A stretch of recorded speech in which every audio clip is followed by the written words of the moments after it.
अस्सलाम वालेकुम and welcome. Japan government की तरफ से बैचलर, मास्टर और पीएचडी के लिए ऑफ़र किया जाने वाला सबसे प्रेस्टिजियस स्कॉलरशिप मैक्स स्कॉलरशिप है, MEXT। वैसे तो इस स्कॉलरशिप को अप्लाई करने के दो ट्रैक होते हैं, एक यूनिवर्सिटी ट्रैक होता है और एक एम्बेसी ट्रैक होता है। हम एम्बेसी ट्रैक जो आसान है और ज़्यादा इजी है, हम उस पे बात कर रहे हैं। उसका अप्लाई करने का प्रोसीजर क्या है, शेड्यूल क्या है, इस स्कॉलरशिप के बेनिफिट क्या है, इन पे बात करते हैं।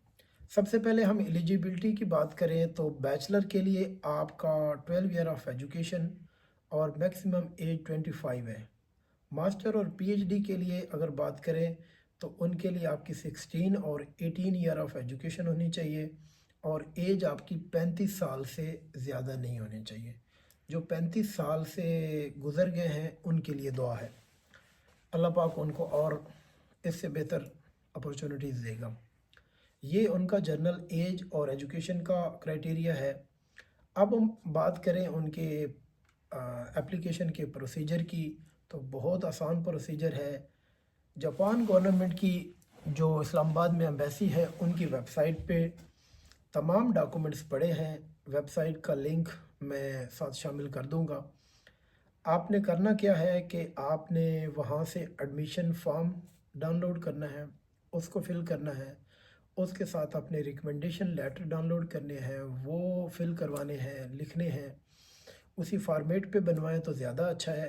अदरवाइज़ आप अपनी फ़ील्ड, तजर्बे, स्किल्स को मद्देनज़र रखते हुए और जिस प्रोग्राम में आपने अप्लाई करना है उसके अकॉर्डिंगली नेचुरल किस्म के बने बनाए या जनरल फॉर्मेट के रिकमेंडेशन लेटर ना हो, वो रिकमेंडेशन लेटर साथ अटैच करें।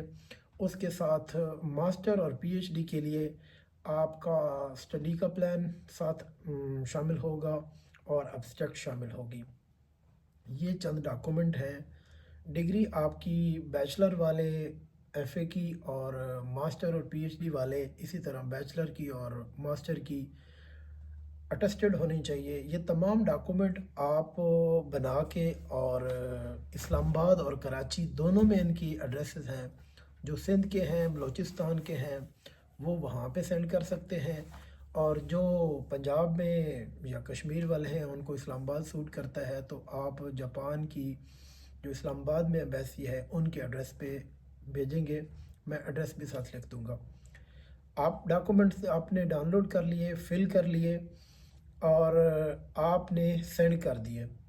अगला प्रोसेस क्या होता है कि एम्बेसी जो है उनको आपकी स्क्रूटनी करेगी, शॉर्टलिस्ट करेगी और आप लोगों का पेपर होगा।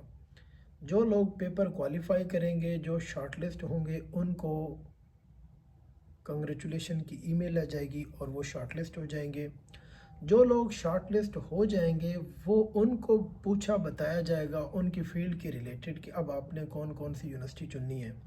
तो ये एक तरह का दो फेजेस में होता है, लेकिन जिनको स्कॉलरशिप मिल जाता है वो 99% they are eligible and they are good to go for Japan. अगर हमें इनकी बात करें कि इन स्कॉलरशिप की कवरेज कितनी है, तो आपको फुल ट्यूशन फ़ी फ्री होती है, आपने कोई ट्यूशन फ़ी नहीं देनी। बैचलर के लिए जापानीज़ करेंसी के मुताबिक 1,17,000 जापानीज़ येन मिलते हैं। मास्टर और पीएचडी के लिए एक इसी तरह 1,44,000 और 1,45,000 येन पर मंथ आपको मिलते हैं। इसके अलावा आपको अकोमोडेशन मिलती है। जापान जाने के लिए आपको एयरफेयर मिलता है। तो बहुत ज़बरदस्त स्कॉलरशिप है, बहुत बेहतरीन लर्निंग अपॉर्चुनिटी है। एक दो दोस्त जो मास्टर जापान से करके यूरोप में आए हैं तो सच पूछें तो उनके व्यूज़ ये हैं कि Japan is much much much better study में, रिसर्च में और ओवरऑल इन्वायरमेंट में, स्टडी में, रिसर्च के हवाले से यूरोप की निस्बत। तो मैं उन तमाम स्टूडेंट्स के जिनके मार्क्स अच्छे हैं, जिनकी एकेडमिक्स अच्छी है और they are looking for scholarship.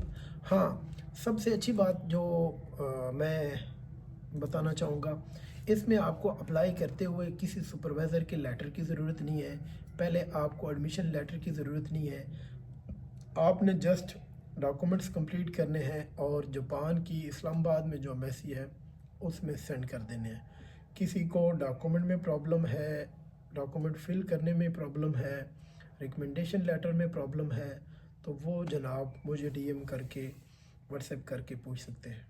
Thank you so much and good luck.